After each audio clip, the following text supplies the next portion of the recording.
It's probably the easiest question here. What do you want people to know, to glean from this report?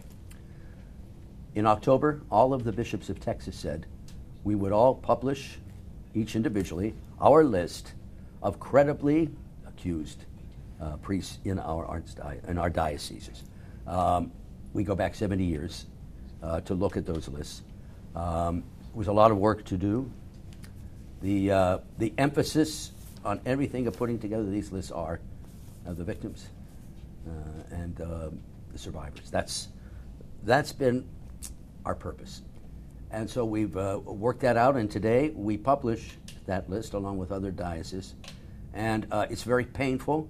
It's a wound, a lacerating wound in the church, for us, for me, and for not just the victims, that's who we're focusing on, but for our people. And but we think this is part of a necessary step of steps we have been doing and will continue to do for the healing of the church, but above all for the healing, as we are able, with God's help, for these young people, for the victims.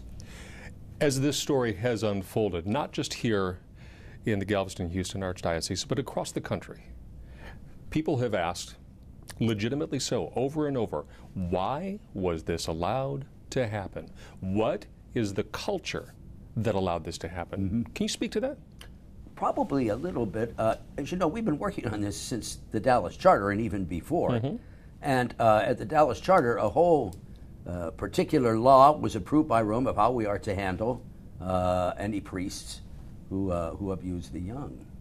And we have watched the list come down. That is, the list of priests who have abused. This is something that's happened in the past. We still have some of it. Do I know exactly the culture? Perhaps part of the culture is that people uphold the church, they uphold the clergy, and there was too much secrecy. And when there's secrecy, people won't come forward and tell. And then the church gets very secretive. Well, we can't say much about this. Well, that's not true now, but that could have been a part of the element. We have maybe some priests who are who should never have been ordained. You know, maybe they had to do. We have to do further work in the seminary formation, and we do seem to have a group of those who have been so accused, who are at a certain period in the history of the church in the 20th century. But maybe that. I'm not the major expert, but I do see that those are all contributing factors. To tell you the truth, Tom, there is no one major contributing factor. There's a series of things that happened. Mm-hmm. And I think that we had done well in 2004. I think we had moved things along, but then they dealt with priests. Now we're trying to deal in this most recent crisis with bishops. And I think what set that off was the McCarrick affair. I think that has been an important release that caused this to happen. Mm-hmm. Along those lines, in your statement that came out with the list this afternoon, I'm quoting from this, in multiple incidents over the years, the church and her ministers failed to protect the most vulnerable souls entrusted to our care. There is no excuse for the actions. You know, your words. With that in mind, what culpability do you personally have? Well, as you well know, sure. As you well know, there are allegations locally. Mm-hmm. There are allegations back in Iowa where you mm-hmm. came. What did you do? I thought I did, both there and here, what I could do. I tried to be totally responsible. Some people may say I moved too slowly. But I think that I've done what I could do in these situations. So I would not totally share that point of view. But do we always need to improve? Do I need to improve? Sure, I would say that. And I take the responsibility. There are people who have written to me who are saying thanks, keep moving on, and others who are saying that you bear the responsibility. Mm-hmm. As we look through the list, I counted 40 plus 2 that are under investigation presently. A recurring notation on those lists for each of those entries is a removed from ministry. What does that mean? That means they can no longer function celebrating Mass, hearing confessions. They're removed from public ministry in the church. In some cases, once they're removed from ministry, some of them then go on and are laicized, that they are laicized. We had a couple people who were removed from ministry and then just vanished. They left the priesthood. So that's removed from ministry is they can no longer function as priests in the diocese. Does that mean that they no longer have interaction with people on behalf of the church? they would have interaction with people, but not as priests of the church. Gotcha. Understand. If you look nationwide, payments from dioceses across the country, roughly $3 billion worth. A number of dioceses across the country have declared bankruptcy as a result of this. I would ask first, do you know how much the Galveston-Houston Archdiocese has paid for these sorts of settlements? I don't know exactly, but I'd be willing to get you the numbers. More importantly, what are your thoughts on the scope of that money? $3 billion from the church that could have gone to all kinds of things, ministering to people, that did not. Yeah. It's a disgrace. It's a disaster. That's what it is. Can't get around it. You don't try to make excuses for it. It's bad. Looking forward, this letter talks about we have to do better. I'm paraphrasing. How? What will you do? Well, I think that the ongoing, that this list is there, it means survivors, you who have been injured, we take you seriously. Now you know it. We've heard your stories. I've continued to meet with victims. And so that's important. That's already a step forward. This is an ongoing process. We do prayer. We continue to train priests, seminarians, all volunteers. We make people very attentive to being a culture that is vigilant, that watches. And I think that's extremely important in this kind of a situation.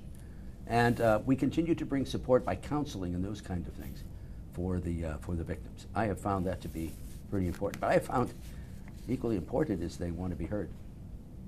I think that's, when I've listened to them and all, I think that's what's counted. I mean, it's not the only thing that counts, but that's important.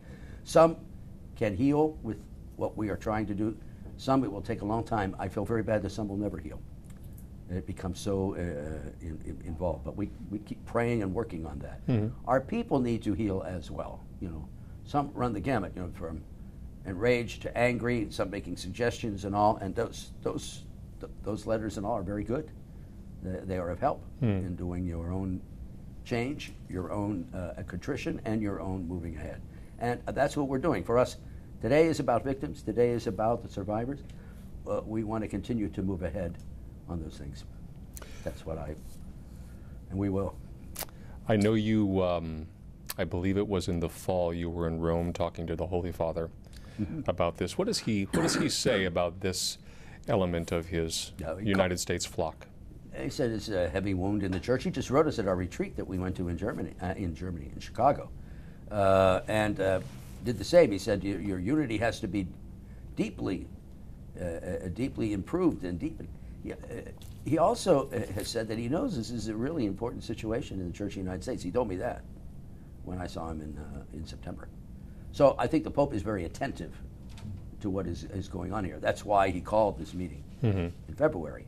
Now, there are some levels of the church, some Episcopal conferences where they aren't, in that sense, as far as we are, they don't have maybe the resources, they don't have that. He wants people to get more and more on the same page on this, because he said this is a major wound in the church. He wants to see it ended too. But, Tom, is it going to end? Yes. Does it end because you announce something? No. This is going to take some time. Somebody had asked me, will you say that it's finally over? I'll say, well, yeah, it finally will be end, but I don't think it's my time. This is going to take time. When you have a problem that's as rooted and deep, you have to keep working on it. When you speak about it being so rooted and deep and so long-standing, do you presume right now, despite this conversation happening, maybe here in Houston, maybe in Texas, maybe in the United States, that there is a priest right now committing wrong against a young person? I can't say for sure that there's not. I do say for sure that since the Dallas Charter in 2004, the situation has improved remarkably. And I do, they're saying is you're just going to, you're going to try to throw aside what happened in the past. No, the past was bad, but we have made definite improvements, and that has happened. Can it still happen now? Yes. Do I think it's going to happen now in a way that it happened before? No, I don't think so. You know, when you were ordained and then worked your way up, I don't imagine that this was anywhere near a thought of something you would have to deal with. How much of a wound is this on you personally, that this is part of what the Catholic Church is known for right today? Yeah, well, it is a wound. And there's many nights you don't sleep well. And that's right. You shouldn't, as long as this is a major crisis point. But no, I never expected it. I do find, Tom, that this particular problem in the church seems to have reached like a virus. It reaches up to an epidemic for a while, and then it seems to start to fall away. I can't explain it all. The John Jay study couldn't explain it all, you know, when it came out in 2003 or 2004. But we're still dealing with the results of this crisis, which means you don't sleep on it. You're vigilant. And that's because if you've talked to victims, if you've talked to survivors, you know that's why these priests are here, these shepherds who failed. That's there so that we're always realizing, and that's a danger in the church. Finally, you speak about this crisis. There seems to be, at least anecdotally, not just this particular topic, but a crisis of faith, of crisis of, I guess, connection to the church. What do you do to move beyond this?